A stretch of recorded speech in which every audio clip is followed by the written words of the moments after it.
በወንጌል አላፍርም አስቀድሞም ለአይሁድ ደግሞም ለግሪክ ሰው የእግዚአብሔር ኃይል ለማዳን ነውና ይላል። እሷን ሐሳብ ነው ሼር ማረጋቸው። ወንጌል መስራት በጣም ወሳኝ ነው። እንደው ብዙ ጊዜ ስለ ወንጌል ሳወራ ምናገራት ሐሳብ አለች። በጣም ክፉ አረመኔ ሰው ማለት ወንጌል የማይሰራ ሰው ነው። ነፍሰ ገዳዮች፣ ከዘራፊዎች፣ ከጊዎች፣ ከሌዝቢያኖች እንግዲህ ትራንስጀንደር የሚባሉ አሉ። ብቻ በጣም በዚህ ዓለም ላይ ክፉ የሚባሉ በጣም አደገኛ የሚባሉ ሰዎች አሉ።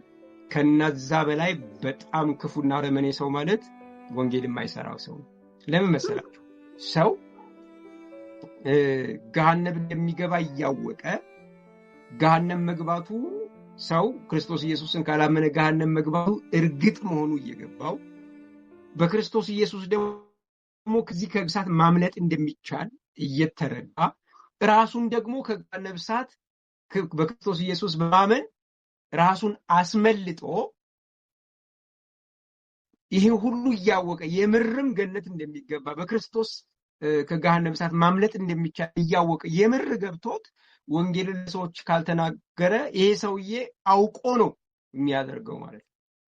እነዛ ሰው ቢገሉ የተለያየ ኃጢአት ቢሰሩ በተለያየ ኃጢአት ውስጥ በተለያየ ጨለማ ውስጥ ቢኖሩ ቴንኪው ሻሎ እና የህይወትን ጎዳና ስላላወቀ ነው ያኛው ሰው ቢገል ቢዘርፍ በጣም ብዙ ነገሮች ቢያደርግ ህይወቱ አቅጣጫ ስለጠፋበት ብርሃን ስለሌለው ነው ያን ሁሉ የሚያደርግ። ነገር ግን ህይወት የገባው ሰው ገሃነም እንደሚገባ የተረዳ ሰው ዝም ካለ ይሄ ሰው በጣም ክፉ ነው ማለት ነው። በጣም ጨካኝ ነው ማለት ነው። ስለዚህ ወንጌል ለማዳን የሚሆን የእግዚአብሔር ኃይል ነው። ይሄ ኃይል እያለው ይህን ኃይል ተቀብሎ ዝም ካለ ሰው በላይ አረመኔና ጨካኝ ሰው የለም። አረመኔና ጨካኝ ሰው የለም። የማያምኑ ሰዎችን ስታስቡ ራሳችሁን ስታስቡ በሁለት ሃይማኖት ተቋማት መካከል ያለ ልዩነት አይደለም። እንደዛ ብላችሁ እንደማታስቡ ተስፋ አደርጋለሁ። አማኝ ሰውና የማያምን ሰው አንድ ሰፈር ሲኖር ጎረቤት ሲሆን አብሮ ሲሰራ የሆነ የሁለት ሃይማኖቶች አይደለም። ገሃነም ሪል የሚገባ ሰውና ገነት ሪል የሚገባ ሰው አያችሁ። ነገሩን ቀለል አድርገን ይሄ ማንቸስተር እና የቸርች ደጋፊ ያደርገናል ለማሰብ ያለ ሁለት ተቃራኒ እንትኖች ያለ ፊልም ያርጋችሁ እንዲያታስቡ። እጃችሁ የማዳን ኃይል አለ ነው። ለዛ ነው ጳውሎስ በወንጌል አላፍርም። ለምን ሸማቀቃለሁ? ለምን አፍራለሁ? ለምን ዝም እላለሁ? ለምን ሸም ይዘኛል? እናገራለሁ። ለምን? የእግዚአብሔር ኃይል ለማዳን ነውና። ያ የእግዚአብሔር ኃይል የሚገለጠው በወንጌል ነው። ያ ደግሞ ለማዳን ነው። ጎኔ ያለው ሰው የሆነ ባላንጣ አይደለም። የሆነ ከጎኔ ያለው ሰው የሃይማኖት ተቋም ልዩነት ያለው አይደለም። ገሃነም ሊገባ ያለ የተዘጋጀ ሰው ነው።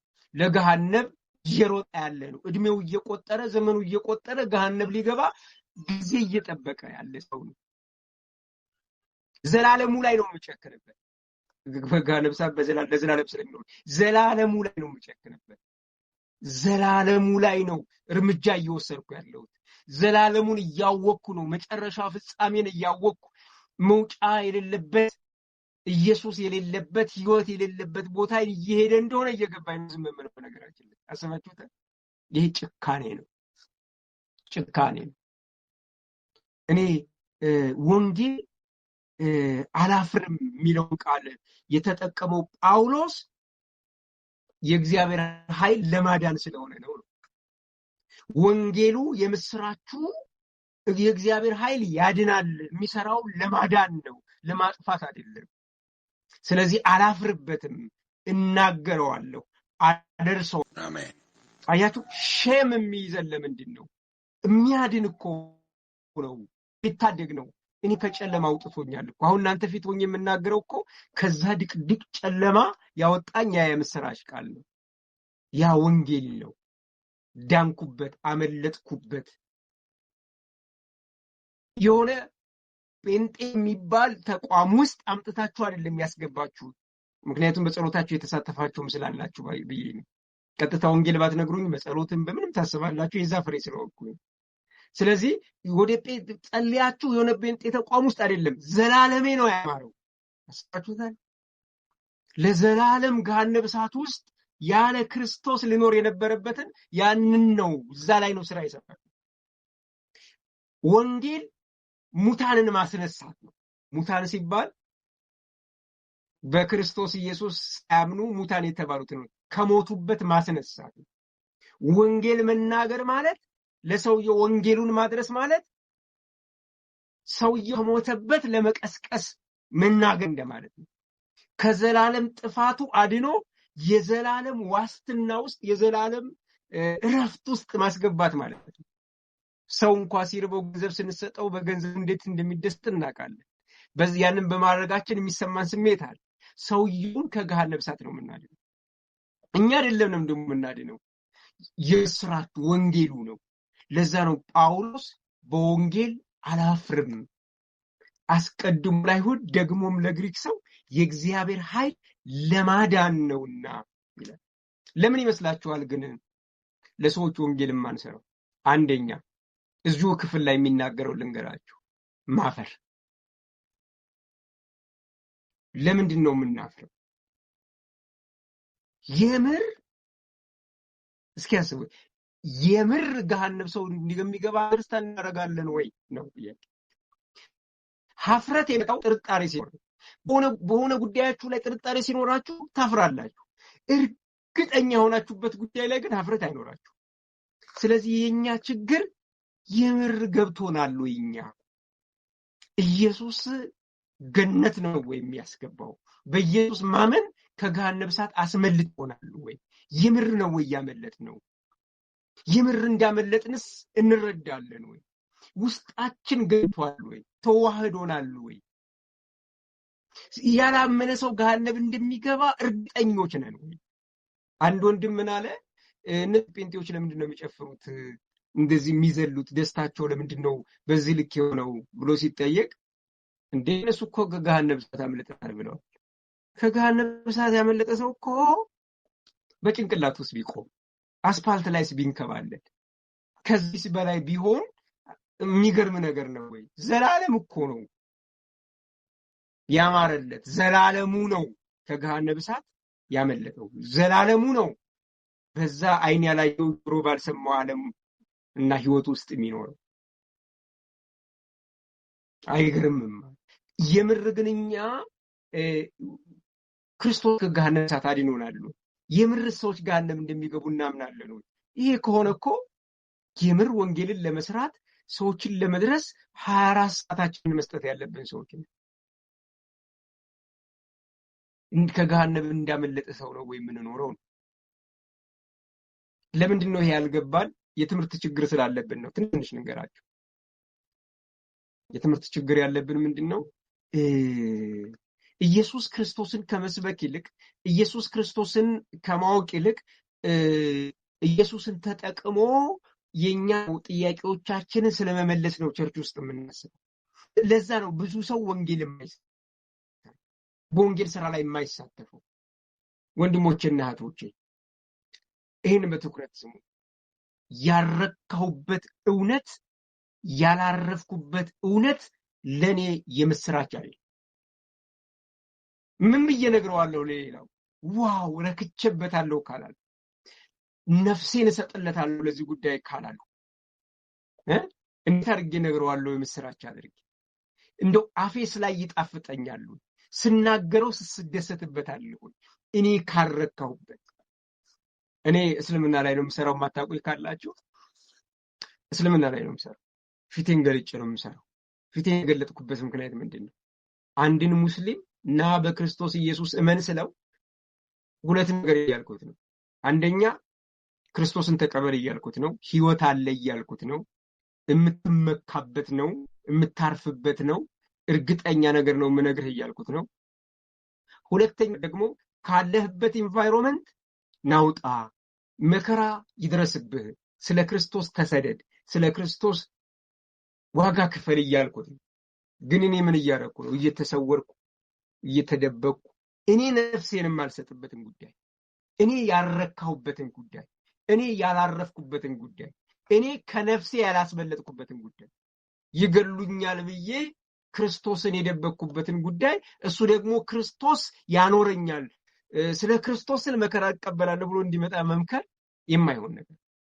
ወንድሞችና እህቶች ክራይስት ካልበራል፣ በሱ ካላረፍ፣ እረፍታችን እሱ ካልሆነ፣ ትኩረታችን እርሱ ካልሆነ፣ የምናዝነው እርሱን ባጣን ጊዜ ካልሆነ፣ የምንደሰተው እርሱን ባገኘን ጊዜ ካልሆነ፣ ሌሎች የምናዝንባቸው ልባችን የሚሰበርባቸው የምናጣቸው ነገሮች አሉ። የምንደሰትባቸው ያገኘናቸው እርካታችንን በእሱነቱ ላይ የምናደርግባቸው ጉዳዮች ካሉ ክርስቶስ በልባችን ውስጥ ስለሚሳሳ የምስራች አድርጎ ለሰው ልጆች ለመናገር ከባድ ነው የሚሆንብን። የኢዮብን ታሪክ ልንገራችሁ። ኢዮብ በጣም ነው የሚገርመኝ። ያ ጌታ እኔ ብሆን ፌንት አደርጋለሁ፣ ልጆቹ አለቁ 7 ማለት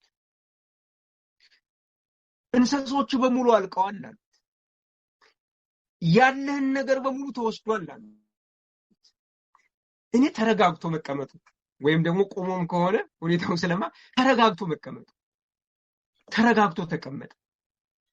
እግዚአብሔር ሰጠ፣ እግዚአብሔር ነሳ፣ የእግዚአብሔር ስም የተባረከ ይሁን። ስንቶቻችሁ ስራችሁን ብታጡ ፌንት ልታደርጉ ትችላላችሁ?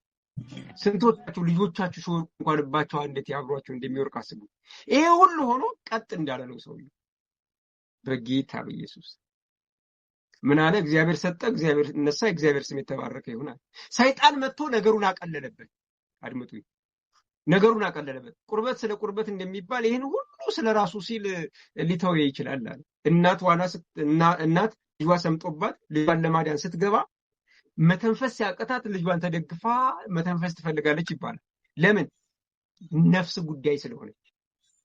ስለዚህ ልክ እንደዛ እንደሚባል ስለራሱ ሲል ልጆቹን ምናምን ራሱ ችግር ላይኖርበት ይችላል። እሱን ንከዋ ነው ለሊት አልነጋልኝ ይላል፣ ቀኑን አልመሽልኝ ይላል፣ እንደው የምተነፍስበት ጊዜ ስጠኝ ይላል። ያካል መተንፈሻ የለውም። በጣም በስቃይ ውስጥ ነው።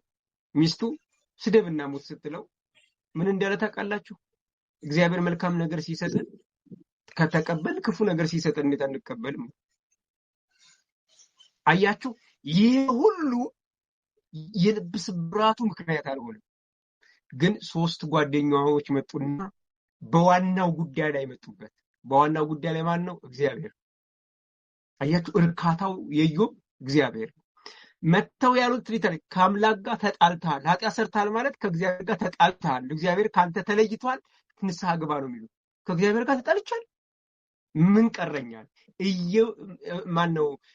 ኢዮብ ያለ እውቀት መናገር ጀመረ፣ ስሜታዊ መሆን ጀመረ። ኢዮብ በቃ ደነገጠ። የማይደራደርበት ጉዳይ ነው። አሁን የልብ ስብራቱ ምክንያት ላይ ነው የመጡበት። እግዚአብሔር እኮ አታሃል ነው ያሉት። ከእግዚአብሔር ጋር ተጣልተሃል እኮ ነው ያሉት። አያችሁ፣ ልባችን የሚሰበርበት ጉዳይ ምንድነው ልነግራችሁ። ያ ሁሉ ነገር ሲሆን የኢዮብ ልብ ንቅ አላለ። ግን እግዚአብሔር ላይ ሲመጡበት ያለ እውቀት መናገር ጀመረ። እግዚአብሔር መጥቶም ያለው ያለ እውቀት እንዴት ተናገረ ነው የነገረው። ኢዮብም ያለ እውቀት ተናግሬያለሁ፣ ትቢያን እነሰንሳለሁ፣ ራሴን አዋርዳለሁ ነው ያለው። በደንብ ስሙ። እናንተ ልባችሁን ከፍ የሚያደርገው ነገር እግዚአብሔር ከሆነ ልባችሁ ላይ ከፍተኛውን ቦታ የያዘ ስታጡት የምትደነግጡበት፣ ስታገኙት ከእናንተ ጋር መሆኑ ስታውቁ የምትደሰቱበት ነገር እርሱ ከሆነ እግዚአብሔር ከሆነ ልንገራችሁ፣ የምስራቻችሁ እግዚአብሔር ይሆናል። ለሰው ሁሉ ትነግሩታላችሁ። አይቀፋችሁም፣ አትሸማቀቁበትም፣ አታፍሩበትም። እሱ ከሆነ ማለት ነው። እኛ በአብያተ ክርስቲያን ብላ ልባችን የሚያሞቁ ብዙ ጉዳዮች አሉብን። ስናጣቸው ልባችንን የሚሰብሩ በእግዚአብሔር ላይ እንድናጉረመርም የምናደርጋቸው የሚሰበኩን ብዙ ጉዳዮች አሉ። ስለዚህ ሁላችንም ወደ ቸርች እንሰበሰባለን። ወንጌል አተር ለምን? የእርካታችን ቁንጮ ፍጻሜው እግዚአብሔር አይደለም። ከዚህ የተነሳ የምስራቻችን አይደለም። ሰው ፊት ስናወራው እንኳን እንሸማቀቃለን። ኢየሱስ ብሎ ለመጥራት እንሸማቀቃለን። ጌታ ብሎ ለመጥራት ኢየሱስ ያድናል ብሎ ለመናገር እንሸማቀቅ። ከጎናችን ላለው ጓደኛ ይቀፈናል፣ እንፈራለን ሳናውቅ። ለምን? የመጨረሻው የደስታችን ፍጻሜ እግዚአብሔር አለ። የምስራቻችን መሆን አለበት። ለዛ ነው ጳውሎስ በወንጌል አላፍርም ያለው። የምስራቹ ቃል አላፍርም። አስቀድሞ ለአይሁድ ደግሞም ለግሪክ ሰው የእግዚአብሔር ኃይል ለማዳን ነውና እናገር አፍርም። እሱ ነው ቁንጮ፣ እሱ ነው ዋናው፣ እሱ ነው የልቤ ማረፊያ፣ እሱ ነው የደስታዬ ፍጻሜ። እሱን ሳጣ ነው የማዝነው። ልቤ የሚሰበረው ከእሱ ጋር በተጣላው ጊዜ ነው።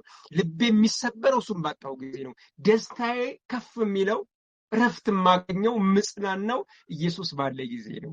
ይሄ ደግሞ የኔ የዘላለም ደስታዬ ከሆነ የምስራቼ ይሆናል፣ ዜናዬ ይሆናል፣ መልካም ዜና የምስራች ብስራቴ ይሆናል፣ ለሰው ሁሉ የምናገረው።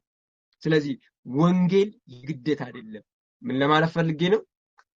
ወንጌል እየተገደዳችሁ የምታደርጉት ነገር አለ። ወንጌል ስሩ ተብለናል እኮ እኛ ክርስቲያኖች ወንጌል መስራት አለብን በሚል ልብ አይደለም። የምር ለሰው ልጆች የምትሰጡት የምስራች ልንገራችሁ፣ ለሰው ልጆች ብትሰጡት የማታፍሩበት ስጦታ ማለት ኢየሱስ የምበቀልበት ነገር ነው የምፈልግ። ኢየሱስ እኮ ከሰማይ የወረደው ከድንግል ማርያም የተወለደው ከሰማይ ወርጃለሁ አለ። ከድንግል ማርያም ተወለደ። በመካከላቸው ሆኖ እንጀራ አብዝቶ ያበላ የተሰወረውን የገለጠ እሱን ማን ነው የሚመታህ አሉት። አንተን ወደድኩ ነው፣ እኔን ወዶ ነው። ራርቶ በምንም ሂሳብ ልታሰረው አትችልም። በምንም ኳልኩሌሽን አምላክ ላንተ ሰው ሆኖ በመስቀል ላይ ይሞት ዘንድ ምንም ኳልኩሌሽን የለው። አንተ እኮ ብትጠፋ እኔ ብጠፋ እኮ አናጎልበትም። ብዙ ጊዜ ነው የምናገረው ይህን ሐሳብ። ብንጠፋ ምን ይጎልበታል? እሱ በህይወት መኖራችን ምን ክብር ይጨምርለታል? እንደው ሰው ቢፈልግ እንኳ ቢሊየን ትሪሊየን፣ ሁሌ የምናገረው ነው ምራችሁ፣ ትሪሊየን ቢሊየን መሐመዶችን መፍጠር ይችላል። መሐመድ ነው ስም ይበዛው ይችላል። ግን ለኔ በመስቀል ላይ ራራል። አያችሁ፣ ይሄን አፍቃሪ ለሰው ልጆች ብትነግሩት አታፍሩበት። ሲያፈቅር እስከ ጥግ ስለሚያፈቅር፣ ሲወድ እስከ ጥግ ድረስ ክብሩን እስከ መጣል፣ ሰው እስከ መሆን፣ መስቀል ላይ እስከ መሞት ድረስ። አዳምጡ እስኪ ወንድሞቼ፣ በደንብ ስሙኝ። በውስጥ ልባችሁ አዳምጡ፣ በደንብ ስሙኝ። አትጸጸቱበትም። ንገሯቸው። ከህይወታችሁ ይበልጣል። የመጨረሻ ሊያረጉት የሚገሉት መግደል አይደል? የመጨረሻ ሊያደርግ የሚችሉት መግደል ነው። አግኝተው ነው። ወንጌል እየሰሩ መሞት የሰነፎች ስጦታ አይደለም። የወንጌል አርበኞች ሽልማት ነው። እግዚአብሔር የወንጌል አርበኛ ከሆንክ ሞት በወንጌል እንድትሞት አድርጎ ይሸልማል።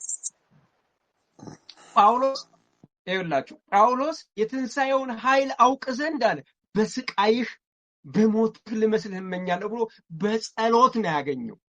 በብዙ ወንጌል ልፋት ቀንና ሌሊት ደግመው በጫካው በገደሉ በተራራ ሸለቆ ገጠር ከተማ ሩጠው ወንጌል ሰርተው ነው በወንጌል መሞትን ያገኙት። የሰነፎች ሽልማት አይደለም። አንድ ቀን ሞቅ ብሎ እስኪ ወንጌል እንስራ ብለህ ወንጌል ስትሰራ ሰዎች ቀጥቅጠው ሊገሉ አይገኝም። እሱ አይገኝም።